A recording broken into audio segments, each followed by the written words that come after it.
Bismillah ar-Rahman ar-Rahim, alhamdulillah, wa salatu wa salamu ala rasulillah ma ba'd. Ladies and gentlemen, brothers and sisters, assalamu alaikum wa rahmatullahi wa barakatuhu. May the peace and blessing of God Almighty be upon you all.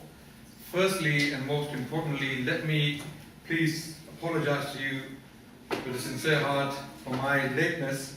It was unavoidable. Unfortunately, M4 was packed and the vehicles were moving very slow due to heavy rain. Today the topic which I am going to address is an interesting topic indeed, and is a very important topic considering the situation of the Muslims in the West. The political controversy Muslims are experiencing today in the West requires this topic to be discussed more often, as a lot of people are unaware of some of the positive things Islam has done for mankind. Before I go into the topic itself, let me, inshallah, give you a brief introduction to the message of Islam, the Prophet of Islam, and what he did for mankind, particularly for his own people, the Arabs, and then by extension for those who came across these early Muslims. Prophet Muhammad was born in the year 571 CE in the city of Mecca in Saudi Arabia. Today it is to be found in Saudi Arabia.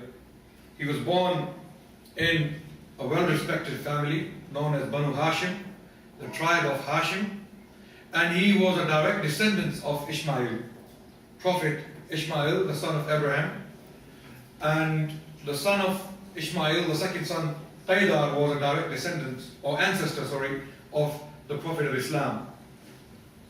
So Prophet Muhammad, he grew up to be a poor man. He wasn't financially prosperous in the beginning of his life. His father passed away before he was born. His mother died when he was 6 years old. Then his grandfather also passed away when he was 8. Then his uncle took his responsibility when he was 8 years old, and for as long as 42 years, Abu Talib, his uncle, took care of him. Prophet of Islam was known to be a trustworthy man, a man of a beautiful character. The Arabs, or the people of the city of Mecca, knew him as the trustworthy one and the truthful one. He was not known to have lied ever in his life. So much so that when he received the message of Islam in the cave of Hira, in the outskirts of the city of Mecca, he had an experience that angel appeared to him, and this same angel said to him, "Read in the name of your Lord." The first 5 verses of Surah 96, chapter 96 of the Quran, were given to the Prophet in due course. Prophet, not knowing what happened to him, came back to the city of Mecca, told his wife to cover him as he was terrified due to this experience. He couldn't understand what actually happened to him. He didn't know that he was the chosen one. He will be given a heavy message from God Almighty to deliver it to mankind. So he said to his wife, "Cover me," and then he explained to his wife what happened. She told him that you are a good man, you take care of the poor, you always look after the orphans, you stand up for the oppressed, and you take care of the widows of the city. God will never wrong you. You will never be oppressed.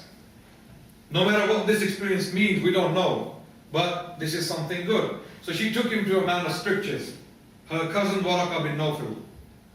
Waraka, he told Muhammad, "Hādha al-nāmūs alladhī unzila ala Musa."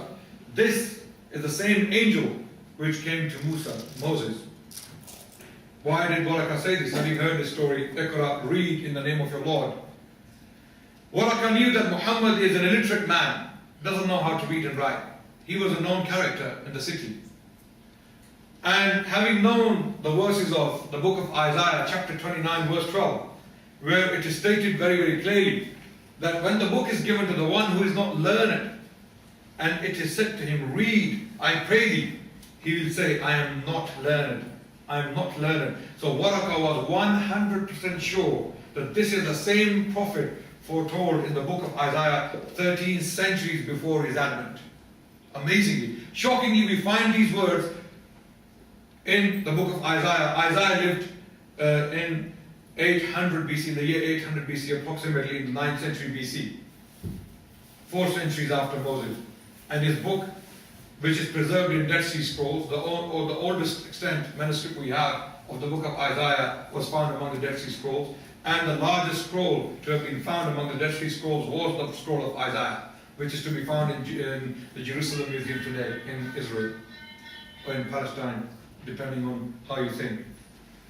So this scroll consists this very verse, which clearly in explicit terms states that when the book is given to the one who is not learned, and it is said to him, read, I pray thee, he will say, I am not learned. And this is exactly what happened in that cave. When the angel said to Prophet Muhammad, read, he said, Ma ana biqari'in, I am not learned. I cannot read. And the first 5 verses were given to him. Now he has the message.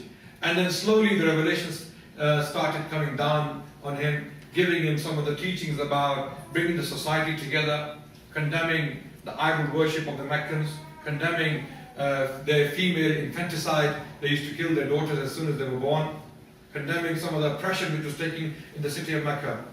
For example, أَرَأَيْتَ الَّذِي يُكَذِّبُ بِالدِّينِ فَذَلِكَ الَّذِي يَدُعُ الْيَتِيمِ وَلَا يَحُضُّ وَلَا طَعَامِ الْمِسْكِينِ. Do you not see the one who denies this religion? Do you not see the one who denies God? The one who doesn't take care of the poor and doesn't feed the orphan? Then وَإِذَا الْمَوْءُودَةُ سُئِلَتْ بِأَيِّ ذَنبٍ قُتِلَتْ. Have you not seen that on that day, the girl who was killed by her father will ask, for what crime was I killed? Because these people used to commit female infanticide. They used to kill their daughters as soon as they were born because they saw it as a sign of disgrace. So Prophet Muhammad came with this clear-cut message, told them to respect the woman of this society, while prior to the advent of Islam they used to sell and buy women, marry them at will, divorce them at will, sell them. Sons used to marry their stepmothers, and they had no share in inheritance. They had nothing given to them in terms of rights. So now Islam comes in, Prophet Muhammad comes to them and tells them that you got to give them a share in your inheritance, in your wealth, in your land, in your property. And they are equal to you in spirituality. They will be equally punished and rewarded depending on what kind of deeds you commit while you are alive. So the Arabs were shocked. They couldn't believe it, that this man, he comes with this new message and tells us that we are to treat our women equally.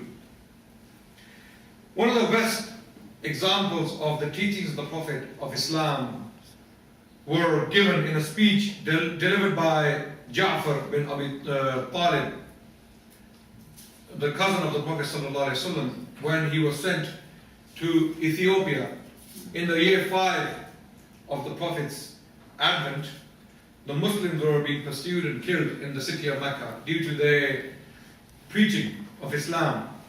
So Prophet allowed them to migrate because they were heavily persecuted. And I will come to the topic very, very soon. This is not my topic, I'm just giving you the introduction of Islam in a nutshell. Very quickly, I'll come back to the topic. And what I'm talking about right now is directly connected to our topic. Convivencia under Islam. Peaceful coexistence under Islam. How did the Prophet establish that in the first place? What was so special about the message of Islam that Islam achieved something like that, as we will come to see in due course? So Ja'far was invited by the king of Ethiopia, the land of Abyssinia, because some of the Qurayshis, they came to get these people back.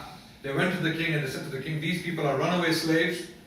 They have broken away from the tradition of their forefathers. They are criminals and we are here to take them back. Negos, being a just man, asked the Muslims to come and present their case. The Muslim chose Ja'far bin Abi Talib to speak on their behalf. Ja'far came forward, and this was one of the most beautiful speeches delivered in the history of mankind. Why? Ja'far said to the king that we were a disgraced people. We were a people who used to bury our daughters alive. We were a people who used to sell and buy our women. We were a people who used to kill for petty things. We were a people who used to indulge in gambling indiscriminately. We were a people who had no rules and regulations when it came to taking care of the poor and the orphan and the widows of our city. We were a bunch of idol worshippers. So now this man came and he told us to worship one God alone. Do not ascribe partners with him, and take care of the poor, feed the orphan. Do not accuse chaste woman of unchastity, and give rights to your woman, your mother and your father, and your children. Take care of them, and pray, and give charity for the sake of God. And these people are going against us. For this reason they persecute us. O king, you tell us what is wrong with our religion. What is wrong with what we believe in? The king was taken aback, and he cried when he heard the story of Ja'far. So the sources state. The next day,